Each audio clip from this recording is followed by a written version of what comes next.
पतंजलि ਵੱਲੋਂ बनाई गई कोरोना की दवाई वेचण ते सरकार ने रोक ला दी है। एमरजेंसी बुलेटिन दे विच मैं हरशरण कौर साहब का बहुत-बहुत स्वागत है। योग गुरु बाबा रामदेव की कंपनी पतंजलि दे ਵੱਲੋਂ कोरोना का 100% इलाज कह के जिहड़ी दवाई बनाई गई है उस ते सरकार ने हाल दी घड़ी रोक ला दी है। केंद्र सरकार के आयुष मंत्रालय ने कहा है कि जांच होने तक इस दवाई के प्रचार अते प्रसार के उत्ते रोक लाई जाती है। मंत्रालय ने यह भी कहा है कि इस दवाई के बारे किसी भी प्रकार का इश्तिहारबाजी जिहड़ी कीती जा रही है उसनूं तुरंत बंद किया जाए, रोकिया जाए।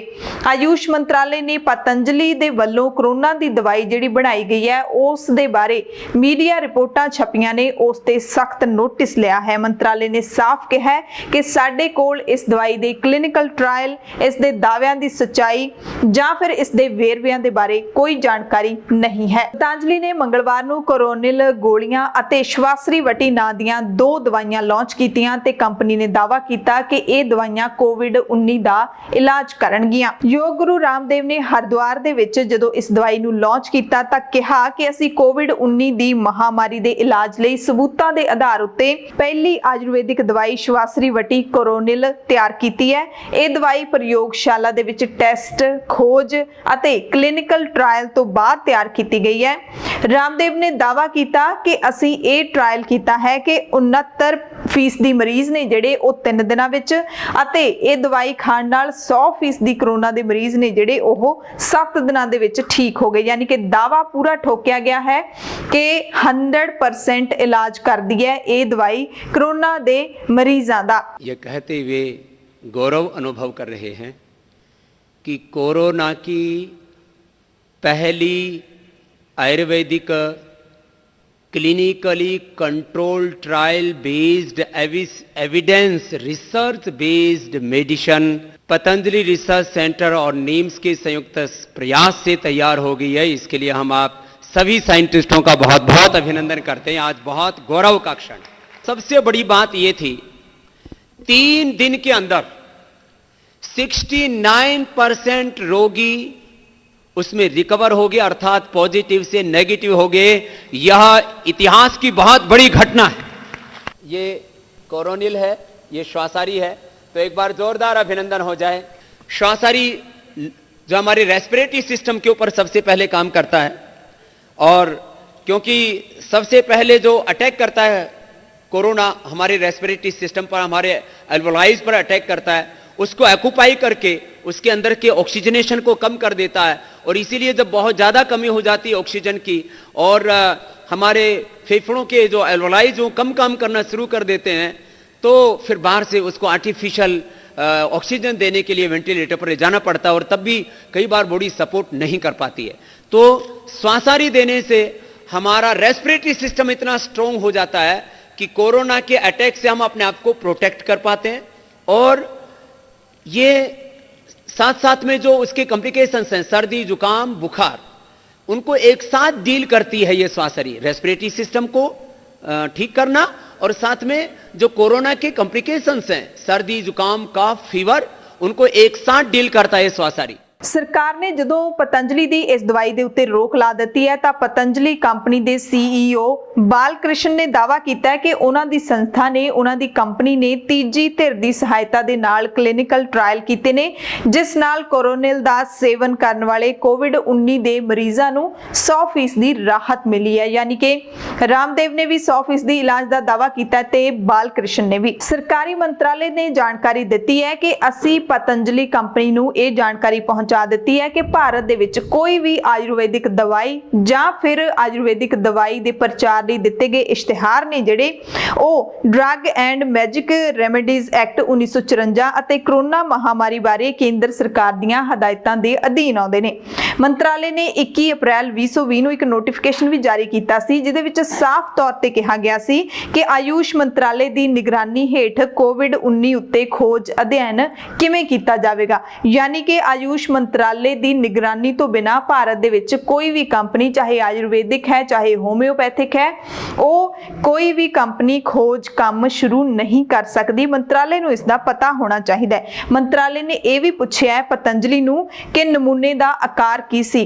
ਸੰਸਥਾਗਤ ਨੈਤਿਕਤਾ ਕਮੇਟੀ ਦੀ ਮਨਜ਼ੂਰੀ ਉਹਨਾਂ ਦੀ ਕੰਪਨੀ ਨੂੰ ਪ੍ਰਾਪਤ ਹੋਈ ਹੈ ਜਾਂ ਨਹੀਂ ਹੋਈ ਇਹ ਦਵਾਈ ਬਣਾਉਣ ਦੇ ਲਈ। CTRI ਰਜਿਸਟਰੀਕਰਨ ਅਤੇ ਅਧਿਐਨ ਦੇ ਨਾਲ ਸੰਬੰਧਿਤ ਡੇਟਾ ਕਿੱਥੇ ਹੈ।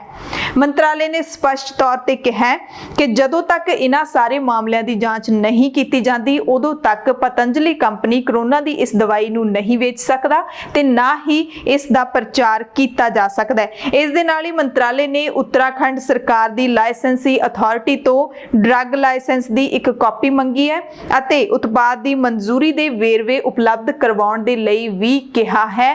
ਪਤੰਜਲੀ ਕੰਪਨੀ ਨੇ ਜਿਹੜੀ ਇਹ ਆਯੁਰਵੈਦਿਕ ਦਵਾਈ ਤਿਆਰ ਕੀਤੀ ਹੈ ਉਸ ਦੇ ਬਾਰੇ ਵਿੱਚ ਆਯੂਸ਼ ਮੰਤਰਾਲੇ ਨੇ ਜਦੋਂ ਰੋਕ ਲਾ ਦਿੱਤੀ ਉਸ ਤੋਂ ਬਾਅਦ ਪਤੰਜਲੀ ਦਾ ਰਿਐਕਸ਼ਨ ਤਾਂ ਆਉਣਾ ਹੀ ਸੀ। ਤਾਂ ਪਤੰਜਲੀ ਦੇ ਜਿਹੜੇ ਕੰਪਨੀ ਦੇ CEO ਨੇ ਬਾਲਕ੍ਰਿਸ਼ਨ, ਉਹਨਾਂ ਨੇ ਟਵੀਟ ਕੀਤਾ ਹੈ, ਕਿਹਾ ਕਿ ਇਸ ਕਾਰਵਾਈ ਦੇ ਵਿੱਚ ਕਮਿਊਨੀਕੇਸ਼ਨ ਗੈਪ ਰਿਹਾ ਤੇ ਇਹ ਵੀ ਦਾਅਵਾ ਕੀਤਾ ਕਿ ਹੁਣ ਸਭ ਕੁਝ ਠੀਕ ਹੈ, ਗੈਪ ਦੂਰ ਹੋ ਗਿਆ। ਭਾਰਤ ਦੇ ਵਿੱਚ ਕਰੋਨਾ ਦੀ ਦਵਾਈ ਜਾਂ ਕਿਸੇ ਵੀ ਪ੍ਰਕਾਰ ਦੀ ਦਵਾਈ ਬਣਾਉਣ ਦੇ ਬਾਰੇ ਕੀ ਨਿਯਮ ਨੇ, ਕਿਵੇਂ ਦਵਾਈ ਬਣਦੀ ਹੈ, ਉਸ ਦੇ ਬਾਰੇ ਹੋਰ ਜਾਣਕਾਰੀ ਪ੍ਰਾਪਤ ਕਰਨ ਦੇ ਲਈ ਜੇ ਆਪਾਂ ਗੱਲ ਕਰ ਲਈਏ ICMR ਯਾਨੀ ਕਿ Indian Council of Medical Research ਦੀ, ਤਾਂ ICMR ਦੇ Director General Professor Balram Bhargava ਨੇ ਪਤੰਜਲੀ ਵੱਲੋਂ ਬਣਾਈ ਇਸ ਦਵਾਈ ਦੇ ਉੱਤੇ ਕੋਈ ਵੀ ਟਿੱਪਣੀ ਕਰਨ ਤੋਂ ਇਨਕਾਰ ਕਰ ਦਿੱਤਾ।